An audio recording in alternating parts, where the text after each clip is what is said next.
नमस्कार मित्रांनो, मुख्यमंत्री माझी लाडकी बहीण या योजनेत 12 मोठे बदल करण्यात आलेले आहे। नेमके कोणते बदल झालेले आहे या व्हिडिओच्या माध्यमातून आपण पाहणार आहोत। चॅनलवर नवीन असाल तर चॅनलला सबस्क्राइब करून ठेवा, असेच नवनवीन व्हिडिओ तुम्हाला पाहायला मिळतील। तर चला व्हिडिओला सुरुवात करूया। मुख्यमंत्री माझी लाडकी बहीण या योजनेच्या अंमलबजावणीमध्ये सुधारणेसह व्याप्ती वाढवण्याबाबत दिनांक 12 जुलै 2024 चा जी.आर. आहे। त्यामध्ये शासन निर्णय मुख्यमंत्री माझी लाडकी बहीण या योजनेच्या अंमलबजावणी व प्रभावीपणे व सुलभतेने होण्यासाठी खालील बाबीची स्पष्टता करण्यास येऊन त्यास मान्यता देण्यात येत आहे।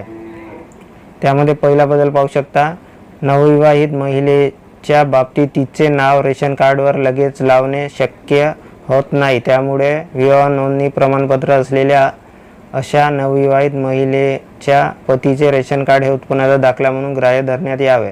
परराज्यात जन्म झालेल्या व ती सध्या महाराष्ट्रात वास्तव्यास असलेल्या त्या महिलेने महाराष्ट्रातील अधिवास असणाऱ्या पुरुषाबरोबर विवाह केला असेल तर त्याच्या बाबतीत त्याच्या पतीचे जन्मदाखला किंवा शाळा सोडल्याचे प्रमाणपत्र किंवा अधिवास प्रमाणपत्र ग्राह्य धरण्यात येते। याशिवाय महिलेचे पतीचे 15 वर्षापूर्वीचे रेशन कार्ड व 15 वर्षापूर्वीचे मतदान कार्ड देखील ग्राह्य धरण्यात यावे।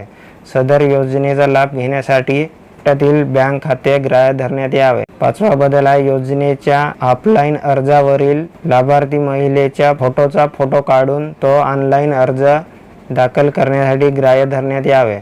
सहावा बदल आहे, सदर योजनेअंतर्गत नागरी व ग्रामीण भागातील बालवाडी सेविका, अंगणवाडी सेविका, समूह संघटन मदत कक्ष प्रमुख, आशा सेविका, सेतू सुविधा केंद्र व आपले सरकार सेवा केंद्र यांना पात्र महिलेचे अर्ज भरून घेण्यासाठी प्राधिकृत करण्यात येत आहे। सातवा महत्त्वाचा बदल आहे मित्रांनो, केंद्र शासनाने विविध शासकीय योजनांचे लाभ PFMS-DBT प्रणालीद्वारे देण्याची प्रक्रिया कार्यान्वित केली आहे। केंद्र राज्य शासनाच्या विविध योजनेमधील उदाहरण PM किसान, पोषण, मनरेगा, PM स्वनिधी, प्रधानमंत्री मातृत्व वंदन योजना व अन्य तत्सम योजना जे लाभार्थी मुख्यमंत्री लाडली बहीण योजनेच्या अटी शर्तीनुसार पात्र ठरत असतील त्यांचा डाटा माहिती व तंत्रज्ञान विभागाकडून प्राप्त झाल्यानंतर त्यांचे KYC व आधार ऑथेंटिकेशन यापूर्वी झालेले असल्याने सदर लाभार्थ्यांना केवळ ऑफलाईन अर्ज भरून घेऊन मुख्यमंत्री लाडली बहीण या योजनेचा थेट लाभ देण्यात यावा। मात्र हे करीत असताना पात्र लाभार्थी महिलेकडून सदर योजनेचा अर्ज भरून घेण्यात यावा। आठवा बदल आहे, गाव पातळीवर ग्रामसेवक, कृषी सहाय्यक, तलाठी, अंगणवाडी सेविका, आशा सेविका, ग्राम रोजगार सेवक व अन्य ग्रामस्तरीय कर्मचारी यांना ग्राम समिती स्थापन करण्यात यावी। सदर समिती संयोजक, ग्रामसेवक व सचिव अंगणवाडी सेविका राहतील। समितीने सदर योजनेसाठी गाव पातळीवर शिबिर आयोजित करून त्याचे ऑनलाईन तसेच ऑफलाईन दोन्ही पद्धतीने लाभार्थ्याची नोंदणी करण्यात यावी।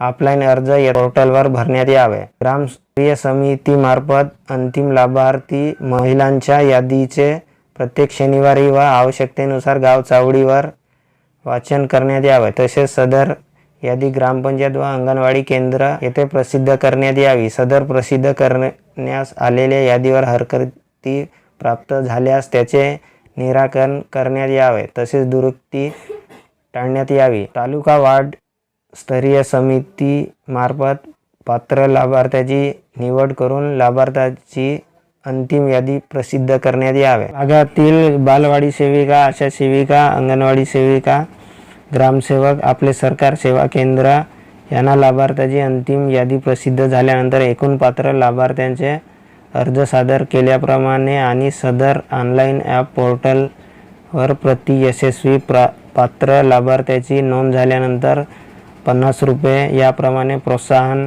भत्ता देण्यात येत आहे। अशा प्रकारचे महत्त्वाचे बदल करण्यात आलेल्या आपल्या मित्रांपर्यंत शेअर करा। धन्यवाद मित्रांनो।